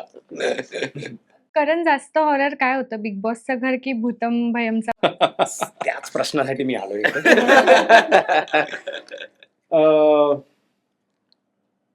दोन्ही ऍक्च्युली. दोन्ही एकदम म्हणजे मी विचार नाही करू शकत हे दोन्ही एक्सपिरियन्सेस घ्यायला. बिग बॉस केलं कारण आईचं स्वप्न होतं. आई एवढी बिग बॉस बघते घरी बसून. तर आई बोलायची अरे एकदा तरी जा ना ह्याच्यात, सईकडे जातो इकडे जा ना एकदा. तर मी बोलत चल जाऊ बघू तरी एक्सपिरियन्स करू काय. सो तिकडे गेलो आणि कळलं की हे काहीतरी वेगळं जग आहे टीव्हीचं. आणि मला असं वाटतं की बिग बॉसच्या आयुष्यात मी पहिला कंटेस्टंट असेल की बिग बॉस न जिंकून मला फिल्म भेटली. सो ते एक चांगली गोष्ट मला वाटते. बट जसं मी बोललो की तो काहीतरीच जगावेगळा एक्सपिरियन्स होता आणि मला खूप जेन्युअनली आवडला. म्हणजे लोक त्याला काही बोलत असेल आणि मी स्वतः त्या शोला काही बोलाय अरे काय शो. पण तो जसा डिझाईन केलाय त्याच्यामागे जे डोकं लागतं ते खूपच बाप आहे. इट्स नॉट इझी असा एक शो चालवायला. कमिंग बॅक टू द फिल्ममध्ये जसं मी बोललो की आधी मी 1-2 फिल्ममध्ये काम केलेलं आणि छोटे मोठे सीन असायचे की जिथे मी बोलायचो की अरे मित्रांना बोलायचं इंटरव्हलच्या आधी आहे एक माझा तो सीन आहे आणि मग तुला भेटेल, त्याच्यानंतर मला माहित नाही मग पिक्चर बघावं लागेल तुला. तर तसं व्हायचं. पण ही पहिली फिल्म आहे जिथे मला मित्रांना बोलवायचं आणि सांगायचं कधी आहे थिएटरमध्ये तुला मी दिसू. सो हे जसं आज मी इझिली बोलतोय, पण त्याच्यामागे एक रिस्पॉन्सिबिलिटी पण होती. कारण तुम्हाला कळून येतं की स्टोरी तुमच्यावरूनच सुरू होते आणि तुमच्यावरच एंड होते. आणि ते आम्हालाच सांभाळून घ्यायचंय. तर ते आमच्याकडून राम सरांनी वर्कशॉपमध्ये असेल किंवा सेटवर असेल ते प्रॉपरली आमच्याकडून एक्झिक्यूट करून घेतलं. कुठेच आम्हाला असं तो दडपण नाही आलं. म्हणजे रीलमध्ये ऍक्टिंग करायची आणि इथे ऑफकोर्स वेगळी ऍक्टिंग करायची. म्हणून मी सरांना खूप वेळा विचारायचो परत परत की सर रील सारखं फास्ट करतोय का मी? म्हणजे रीलमध्ये जसं आम्हाला फास्ट करावं लागतं तसं फास्ट होत आहे का हे? स्लो डाऊन करू का? रीलमध्ये आम्ही ओव्हर ऍक्टिंग करतो, इथे जरा मेलो डाऊन करू का? ते बोलले नाही नाही, जसं तुला वाटतंय तसं कर, किंवा नाही इथे कमी कर, इथे जरा इमोशन वेगळं आण. सो ते मी त्यांना जे वाटेल perfect, because he is the captain of the ship, तर ते जे बोलतील त्याप्रमाणेच गेलेलं बरं आहे. बिकॉज एका पॉईंट नंतर मला कळत नव्हतं की मी बरोबर करतोय का नाही. पहिले काही दिवस 5-6 दिवस मला असं वाटायचं की नाही नाही बरोबर चालू आहे, मॉनिटरवर दिसतंय. पण त्याच्यानंतर मला असं वाटायला नाही नाही नाही, मला मजा नाही येते, मला नाही येते. पण मला ते कळलं की ते कोणत्याच ऍक्टरला कधी येत नाही. त्याला असं वाटतं की नाही आपण अजून बेस्ट देऊ शकतो, अजून बेस्ट देऊ शकतो. बट त्यांना माहिती आहे विजन काय. त्यांना जर भेटलं असेल तर मी बोलायचो ठीक आहे. त्याच्यानंतर मी सोडून दिलं आणि मग मला टेन्शन आलेलं की मला असं वाटलं काहीच नाही केलं मी फिल्ममध्ये, अजून अजून देऊ शकलो असतो. पण आता जेव्हा मी ट्रेलर बघतोय, जेव्हा टीझर बघतोय, जेव्हा कट्स बघतोय, त्याच्यानंतर मला वाटतंय नाही, सरांचं जे विजन होतं ते प्रॉपरली एक्झिक्यूट झालेलं आहे आणि त्यांना जे पाहिजे होतं, त्यांना जे दिसत होतं ते मला दिसत नव्हतं. सो त्याप्रमाणे हे दोन्हीही मी जसं बोललो की जगावेगळे एक्सपिरियन्सेस आणि मला ते घ्यायचेच होते. कारण बिग बॉस मधून कोणी तुला मेसेज किंवा कॉल करून सिनेमाबद्दल काही विचारलं का? आणि रितेश देशमुख सरांनी स्टोरी पोस्ट केलेली, सो अशा इतर कुठल्या कलाकारांचे मेसेज रिस्पॉन्सेस आले? सो जेव्हा बिग बॉसमध्ये होतो त्यावेळी सर्वांबरोबर जे माझे जवळचे होते त्यांच्यावर ऑलमोस्ट सगळ्यांनाच ऍक्च्युली माहिती होतं. कारण मी त्यांना बोलायचो, डिस्कस करायचो आम्ही या गोष्टी की माझी फिल्म येणार आहे, मी खूप जास्त एक्सायटेड आहे. आणि आपल्याला माहिती आहे की अशी इंडस्ट्री आहे की कधी कधी फिल्म बनतात बट येत नाही. बट त्या इंटेन्शननी मी त्यांच्याशी बोलायचो की माझी फिल्म येणार आहे, मी खूप जास्त एक्सायटेड आहे. आयुषशी बोलायचो, विशालशी बोलायचो, रितेश भाऊंशी बोलायचो. म्हणजे त्यांना माहिती होतं ऑफकोर्स या फिल्मबद्दल. सो ते पण म्हणून त्यांनी शेअर केली स्टोरी. सो सगळ्यांशी, सचिन भाऊ, रोशन, प्राजक्ता, सगळ्यांशी आम्ही म्हणजे आम्ही एकमेकांची स्वप्न शेअर करायचो तिकडे. त्याला काय बनायचंय, माझं काय येतंय, हे काय होतंय, वेगळ्या वेगळ्या गोष्टी, सागर कारंडे दादा, सगळ्यांशी बोलायचो. सो जेव्हा ट्रेलर आला सगळे एवढे एक्सायटेड झाले, रुचिता जामदार, सगळे एवढे एक्सायटेड झाले की भाई फायनली करण तुझं जे स्वप्न होतं. तुला मेसेज केला? एक्झॅक्टली हो. आमच्या ते बिग बॉस पर्यंत असतं. जे काय असतं ते बिग बॉस पर्यंत होतं. त्याच्यानंतर we are very good friends आणि आमची मैत्री आतच, जे भांडण झालेलं त्याच्यानंतर आतच चांगलं झालेलं. बट तेच आहे की सगळे जास्त एक्सायटेड झालेले आणि सगळे ऑफकोर्स तसा सपोर्ट देतात आणि त्यांचं प्रेम देतात. छायाताई, तुम्ही मगाशी मेकअपचं संपूर्ण सांगितलं आम्हाला, पण त्या दरम्यान किंवा लूक जेव्हा पहिलं पोस्टर आउट झालं तेव्हा अशी लक्षात राहणारी कोणती प्रतिक्रिया होती? सांग ताई. खरं ना, मला रामने सांगितलं होतं ना जटाईबद्दल, थोडी कल्पना होती. म्हणूनच मी म्हटलं की अरे मला मजा येईल. आणि सगळ्यात पहिलं तर हे सांगायचं मला की रामची पहिली मीटिंग जेव्हा झाली ना, तर त्याला ना कम्प्लीट क्लिअर होतं की आपल्याला काय दाखवायचंय आणि त्याच्यावर काय काय काम करावं लागणार आहे. जसं जटाई म्हणजे आता हॉरर म्हटलं की काय होतं ना, फक्त एक लुककडे लक्ष दिलं जातं. अरे काहीतरी विचित्र घाबरवण्यासारखे चेहरे आणि असं असणार, इथे काहीतरी टिंगूट काढा, इथून रक्त दाखवा आणि असं. पण जटाईसाठी रामने ना, ती जटाई कशी बोलेल म्हणजे ना तिचा आवाज पण कसा असेल हे त्याचं ठरलेलं होतं की वर्षानुवर्ष तिला बोलता आलं नाहीये आणि मग कसा आवाज निघेल. तर हे ना कलाकारासाठी चॅलेंजिंग असतं. म्हणजे आपण एक अभ्यास करून येतोच, हा माझं एक जठाई अशी बोलेल असं करेल. पण मग फक्त आपल्याला काय येतं ना ते महत्वाचं नसतं की डिरेक्टरला आपल्या काय हवंय ते आपल्यात आणण्याचं. म्हणजे आपण एखादी भूमिका करतो ना, तर जे माझ्यात नाहीये ना ते मला करून दाखवायचंय आणि ते इतकं खरं खरं करून दाखवायचंय. त्यामुळे कुठलंही कॅरेक्टर करताना ते असं सहज होत नाही. मी नेहमी बोलते त्या कॅरेक्टरला ना पुन्हा पुन्हा वाचून अभ्यास करून आहे ना त्या कॅरेक्टर बरोबर ओळख करून घ्यावी लागते, मग मैत्री होते, मग ती मैत्री आपल्याला वाढवावी लागते. म्हणजे जसं माहिती नाही त्या दिवशी तो विनोदाचा भाग आहे की सिनेमा बोलतो, पण मला वाटतं सिनेमा नाही पण एक भूमिका आपल्यावर खरंच म्हणजे आपला संवाद व्हायला लागतो तिच्याबरोबर आणि तो झालाच पाहिजे. मग तो संवाद जसा वाढतो ना तेव्हा आपल्याला कळायला लागतं, अरे नाही नाही यार, मी काल जो विचार केला होता ना माझ्या कॅरेक्टरबद्दल ते नाही, ते चुकीचं आहे. ही जठाई नाही यार, जठाई अशी नाही उभी राहणार. जठाई एवढी वर्ष तिची शरीराची हालचाल नाही झाली आहे ना, मग ती कशी उभी राहील? मला काय वाटतंय, मग रामचंद्रला काय वाटतंय, बरं मग ती अशी उभी राहील ना, मग अशी उभी राहणारी बाई चालणार कशी? असं नाही आहे ना की ती जर अशी आहे आणि मग चालताना ती अशी चालेल तर नाही चालणार, मग ते खोटं वाटणार. मग ती तशी चालणारी बाई ती नाचताना कशी नाचेल? बरं हे सगळं करताना त्या जटाईला 10 फूट लांब जटा आहे तिच्या. मग छाया कदम ना अशी हालचाल करेल, पण जटाईच्या जर 10 फूट लांब जटा आहे तर मग ती हालचाल कशी करेल?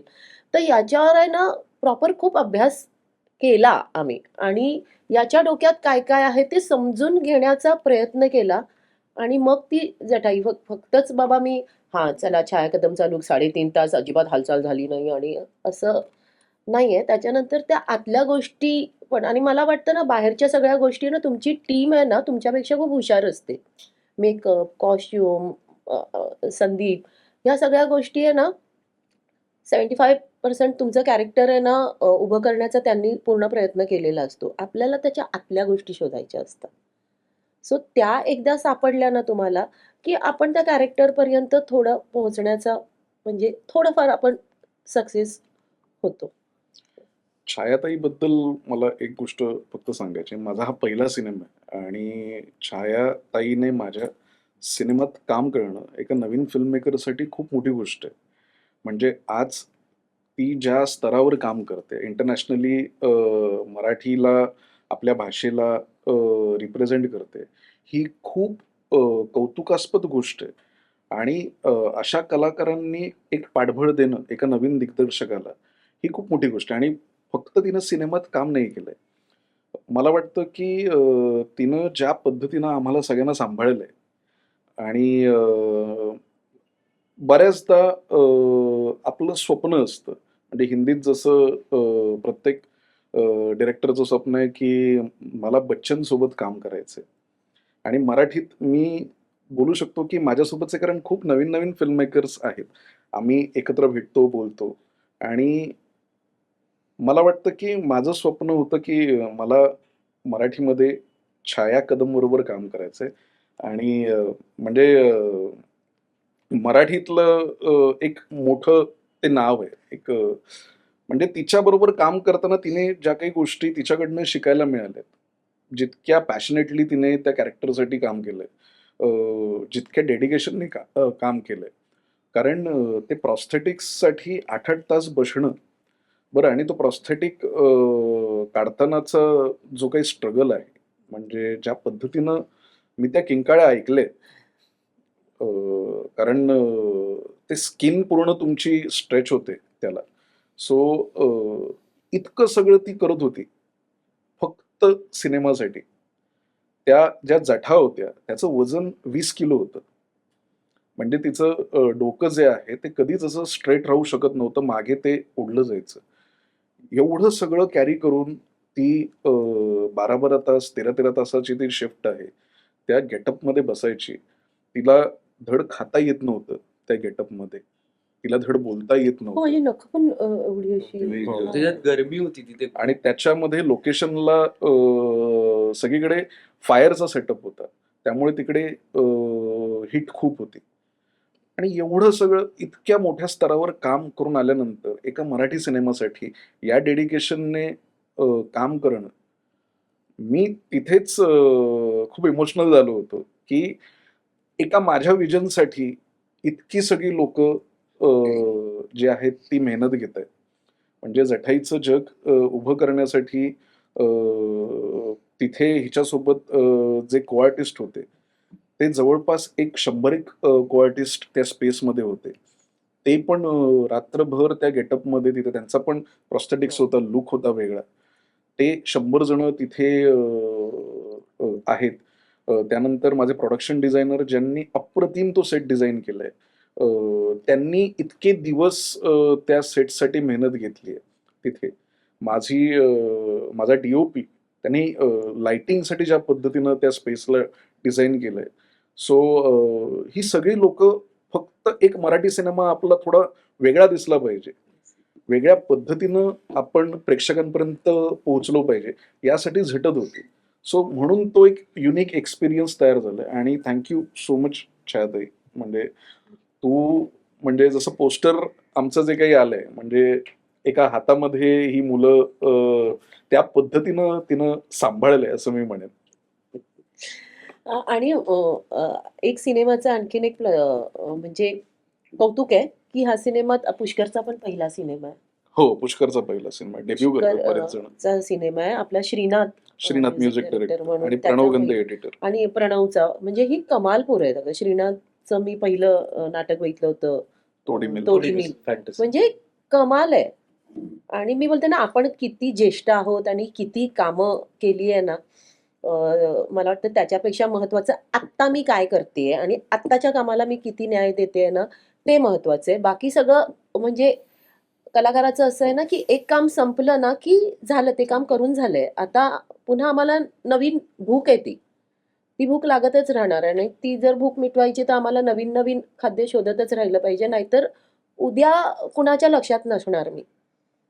सो ते आपल्याला स्वतःवर काम करत राहणं हे खूप महत्वाचं आहे. एक ताईने उल्लेख केला की या सिनेमामध्ये बरेच जण डेब्यू करतात आणि म्हणजे हा नवीन पिढीचा नवीन विचारानं तयार केलेला एक सिनेमा आहे. सो काहीतरी नवीन थिएटरमध्ये बघायला मिळणार आणि सिनेमा करताना प्री प्रोडक्शन पासून त्याच्या शूटिंग पासून त्याच्या पोस्ट पासून ज्या काही प्रोसेस असतात सगळ्यांनी एकच विचार केला होता की आपल्याला एक युनिक थिएट्रिकल एक्सपिरियन्स क्रिएट करायचं आहे.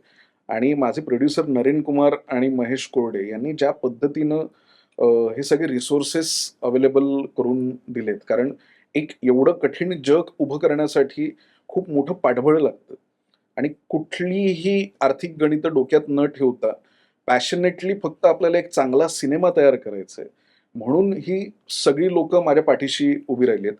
आणि झी सारखा स्टुडिओ म्हणजे त्याचं विशेष मला कौतुक करावंसं यासाठी वाटतं की मागच्या वर्षभरामध्ये झीने बऱ्याच नवीन दिग्दर्शकांना लॉन्च केलंय आणि माझा पण हा पहिला सिनेमा आहे. म्हणजे दशावतार, त्यानंतर आता थांबायचं नाही, त्यानंतर तुंबाडची मंजुळा आणि आता भूतम भयम. सो एक नवीन दिग्दर्शकांवर ज्या पद्धतीनं झी विश्वास ठेवतंय आणि एका नवीन अप्रोचला संधी देते ती खूप मोठी गोष्ट आहे. सो त्यांचं पाठबळ खूप मोठं आहे. पुष्कराज, या वर्षभरात खूप वेगवेगळ्या चित्रपटातनं भूमिका आणि वेगवेगळ्या पद्धतीच्या भूमिका तू केल्यास, वेब सिरीज मधनं तू केल्यास आणि मग आता हॉरर जॉनर मध्ये तू आता या चित्रपटातून समोर येतोयस. तर काय सांगशील या सगळ्या अनुभव या वर्षभरातला? आणि हे सगळे मराठी मूवीज जे तुम्ही केले ते त्याला प्रतिसाद पण प्रेक्षकांचा खूप चांगला मिळतोय. वेगवेगळे जॉनर्स प्रेक्षक येत आहेत बघायला.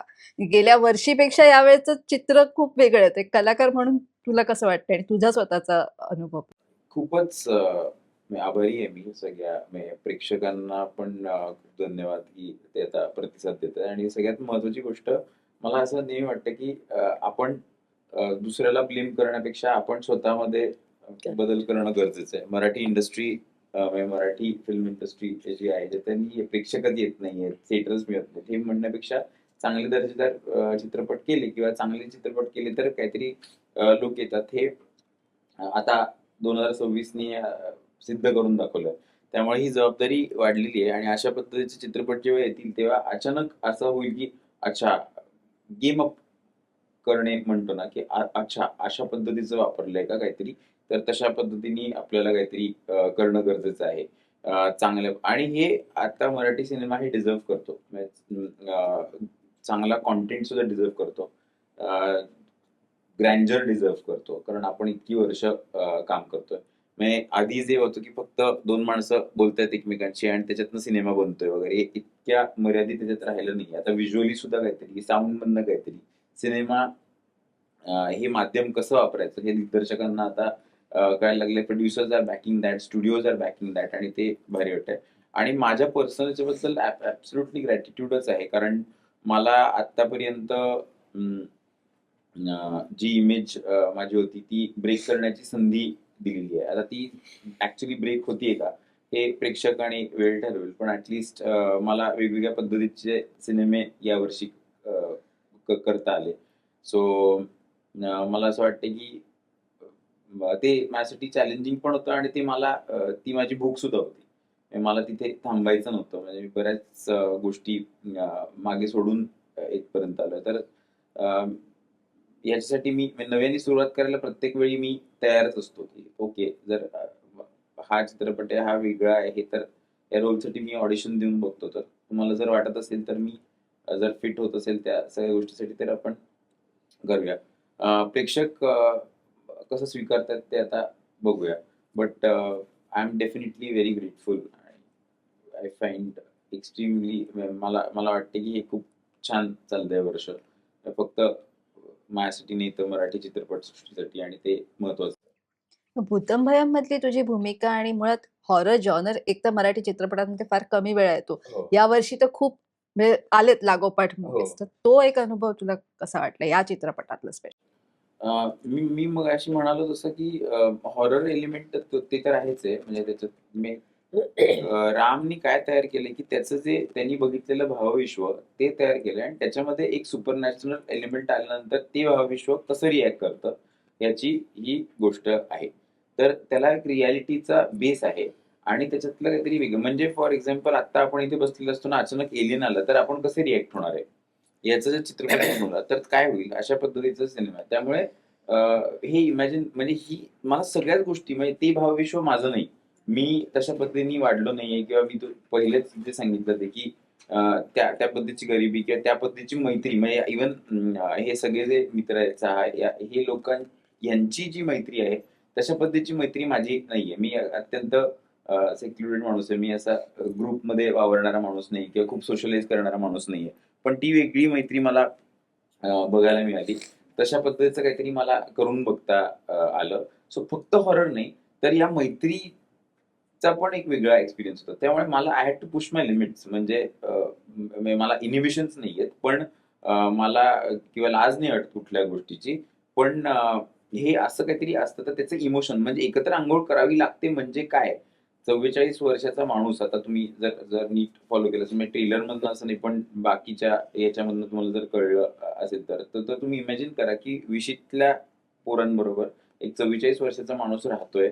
त्यांनी तो काहीच जगाच्या दृष्टीने सेटल होणे वगैरे अशातलं काही झालेलं नाही. त्याचं लग्न झालेलं नाही, त्याच्यात कुठली जॉब नाहीये त्याच्याकडे, बेरोजगार आहे, आणि तो त्याच्याबद्दल डील करतो. तर मला त्याच्यात अत्यंत करून वाटतं. म्हणजे मला असं वाटतं की ते काहीतरी पात्र साकारता आलं. म्हणजे वरकरणी जरी ते विनोदी वाटत असेल पात्र तर, आणि ह्या सगळ्या चालू असताना काहीतरी अत्यंत सुपरनॅचरल घडतंय जे आपण कधीच इमॅजिन नाही केलं, ते रिॲक्ट करायचं. तर हे सगळं अवघड होतं ऑनेस्टली माझ्यासाठी, पण रामच्या डिरेक्शनमुळे आणि त्याच्या क्लॅरिटीमुळे ते सोपं झालं. तुमच्या सगळ्यांशीच गप्पा मारून खूप छान वाटलं. 24 तारखेला सिनेमा येतोय. तुम्ही सगळे मिळून प्रेक्षकांना आवाहन करा. तर येत्या 24 जुलैला भूतम भयम येते सगळीकडे महाराष्ट्रात तर येणारच आहे, आणि आमच्या सगळ्यांकडनं हा एक एक्सपिरियन्स तुमच्यासाठी आहे. राम सरांनी अत्यंत मनापासून डिरेक्ट केलेला आणि आम्ही सगळ्यांनी एकदम मनापासून बनवलेला भूतम भयम हॉरर कॉमेडी, 7 मित्रांची गोष्ट, एका स्वप्नाची गोष्ट आणि एका वेगळ्या भावविश्वात तुम्हाला घेऊन जाईल, आणि हा एक्सपिरियन्स तुम्हाला नक्कीच आवडेल. आणि ऑरेंज ज्यूस गँगला बघायला तुम्हाला मोठ्या पडद्यावर नक्कीच आवडेल. आणि नक्की तुमच्या मित्रांसोबत ही फिल्म बघायला जा, एवढं मी नक्की सांगेन. 24 जुलैला भूतम भयम नक्की बघा. Thank you so much. तुम्ही सगळे वेळात वेळ काढून आलात. लोकसत्ता टीमकडून पण चित्रपटासाठी खूप साऱ्या शुभेच्छा. थँक्यू.